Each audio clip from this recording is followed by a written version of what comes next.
Hello and welcome back. In this video, we're going to be looking at the mode. We're going to be looking at the mode for ungrouped data and how to calculate the mode for grouped data. You guys, you know what mode means. Mode simply means the most frequent data, okay? The most frequent. The most frequent. So that's what we're going to be looking at. So if you have a simple data set like this one, if you have a simple data set like this one, yeah, and you're being asked to find the mode, you're going to definitely find the mode just by observation.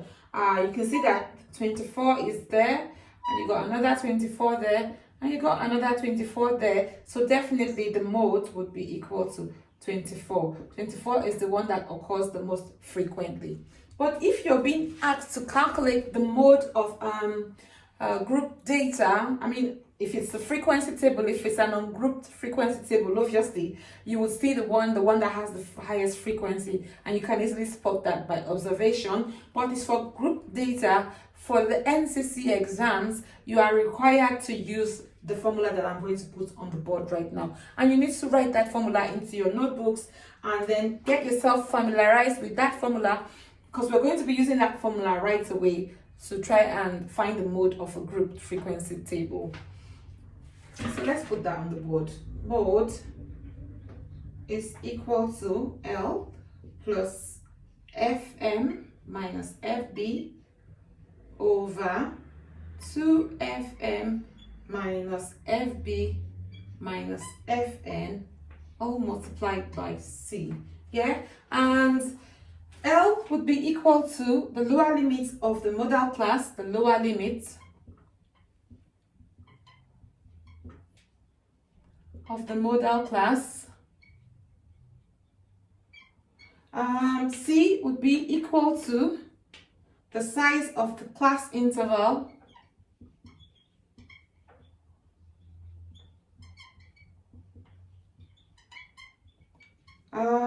Fm would be equal to the frequency of the modal class, the frequency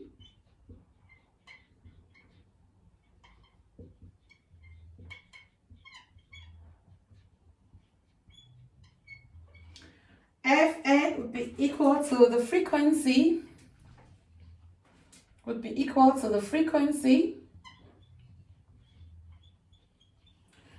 of the class preceding the modal class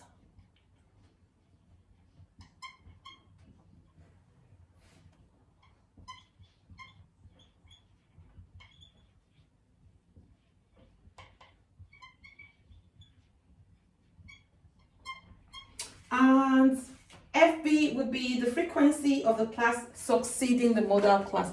I'm going to write that here. Fb would be equal to the frequency of the class succeeding the modal class. Okay, so now we got all the information that we need to be able to work with that formula. And so let's just jump straight into an example.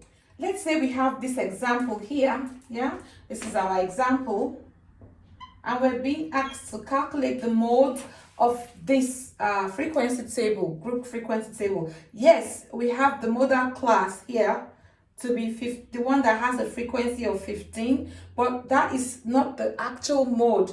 We want to find the actual mode of the data. So let's apply that formula which we wrote initially. Yeah, our formula says L plus Fm minus Fb over 2Fm minus Fb minus Fn, all in parentheses, multiplied by C. We're going to just put down the information that we need to work this out now.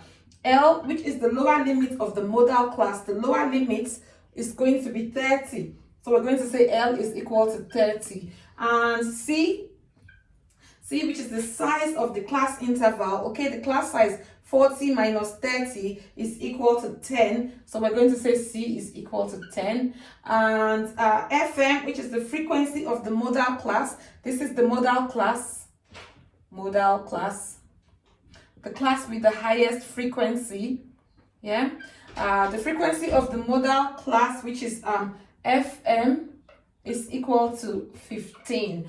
And then Fn, which is the frequency of the class preceding the modal class, is 7. So we're going to write that would be 7. The class preceding is the class before the modal class. Yeah, preceding is before. And then FB would be the class succeeding. Yeah, the class succeeding the modal class. That would be the one after. That would be equal to 8. Now that we got all the information that we need, we just need to put it into the formula. The mode then would be equal to L is 30, so that would be 30 plus 15 minus 8 over 30 minus 8 minus 7, all multiplied by 10. This is going to give you 35.3. Yeah, if you put that into your calculator. I don't think that's showing. Let me write it up somewhere where you can see. That is equal to 35.3. Yeah, and that would be the answer. Okay, guys. So that is how you calculate the mode for group data. I hope we get the chance to practice this in class so that you can have plenty of opportunities to become more confident at doing it.